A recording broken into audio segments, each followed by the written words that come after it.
Welcome to video 3C on timing and taxes. For those of you that mastered present value and taxes in the previous video, you may find this one a bit redundant, as we're going to continue to invoke those same concepts here, but in more complex ways. But we do not really cover a lot of new territory, just more practice on more difficult transactions. In the previous video, we learned that the time value of money affects the after-tax value of our cash flows. And we also learned that rate can affect the after-tax outcomes as well. And just to reiterate, we generally prefer higher inflows and lower outflows. We reviewed the present value formula, but a better solution is the present value tables, and these are widely available on the internet. There's one for the present value of $1 and a different one for the present value of an annuity. But I will tell you that your best bet is just to get a calculator that does the financial calculations for you. I don't really care how you compute present value, but I will tell you that calculators are the fastest. Let's start our timing strategy with a non-tax example. At a recent holiday sale, Spongebob purchased $1,000 worth of furniture with no money down and no payments for 1 year. So how much money is this deal really worth if we assume Spongebob's after-tax rate of return is 10%? Well, we can determine what is the present value of $1,000 a year from now. And you can see that it's $909. So by waiting to pay for this with no money down and no interest, Spongebob is going to save $91 by waiting to pay for this furniture for a year. Hopefully that makes sense, especially since our last video, we did a tax-based example. And we saw how the present value of money affects after-tax cash flows. We can also examine how changing rates affect our after-tax outcomes when they're combined with timing. So in this case, Chum Bucket Corporation can deduct $1,000 this year or next year by paying on the last day or the first day. So in 2017, the tax rate's 35%, but in 2018, the tax rate is 21%. So now there are two components that affect the outcome of this analysis: timing and rate. So if they pay this in 2017, the pre-tax outflow is $1,000. The tax savings is $350, which means the after-tax cash flow is $650 outflow. The present value of that is $650 because there's no difference. If, on the other hand, this gets paid in 2018, now the deduction is only worth 21%, or $210. The after-tax cash flow is $790.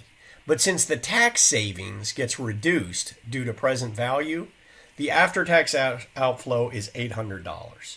So in this case, choice 1 totally crushes choice 2 because the combination of tax rate and present value of money effects. That brings us to our two basic tax-related timing strategies. The first one is accelerate deductions, and the second one is defer income. Learn it, know it, live it. So when tax rates are decreasing, taxpayers should accelerate deductions in the earlier years and defer taxable income to later years. And we already know why, because we just did an example of this. Accelerating deductions maximizes the present value of tax savings. And that's done in the earlier years with the higher tax rate. Deferring income minimizes the present value of taxes that have to be paid due to the deferral of income to later years with a lower tax rate. So when tax rates are decreasing, our general rule of accelerate deductions and defer income applies perfectly well. If, on the other hand, tax rates are increasing, then the taxpayer needs to calculate the optimal tax strategy for deductions in income. The reason for this is now the taxpayer needs to calculate whether the benefit of accelerating the deduction is going to outweigh the disadvantage of recognizing a deduction in a lower rate tax year. Same with deferring income. Is the benefit of deferring income going to be outweighed by the disadvantage of recognizing income in a future higher rate tax year? So let's take an example. Chum Bucket has decided that they need to buy new equipment, and they're considering whether to make a $10,000 deduction for the purchase of equipment this year or next year. And Plankton anticipates with the new machinery, his business income will rise so that his marginal rate will increase from 20 to 28%. So if we assume the after-tax rate of return is 8%, what should Plankton do? Well, if the furniture is paid for and deducted in December, it'll be $10,000 times 20% tax rate, or $2,000. If, on the other hand, they pay it in January, then it's $10,000 times 28%, or $2,800 of tax savings. But then, of course, we need to discount that back. Discounting that savings back means that the present value of that savings is only $2,593. But either way, that's still bigger. And so for sure, Plankton should pay the $10,000 in January. If we change the increase in the tax rate to only 1%, so it went from 20% to 21%, now the increase in the tax savings is up to $2,100, is going to be totally subsumed by the loss of value on the dollars by waiting a year for the deduction, as the present value of the $2,100 tax savings would only be $1,944. In that situation, you'd actually want to pay it now. There are a few limitations to the timing strategy.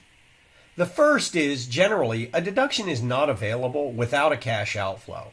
And so, basically, you got to make sure you have the cash to make the payment. On the income side, to defer the income, you must somehow not close the transaction. By doing so, the taxpayer is going to remain at risk. For example, by not selling a stock, but then the price goes down. Lastly, the constructive receipt doctrine does not always permit a taxpayer to turn their back on income. And we're going to cover that more in Chapter 5 next week.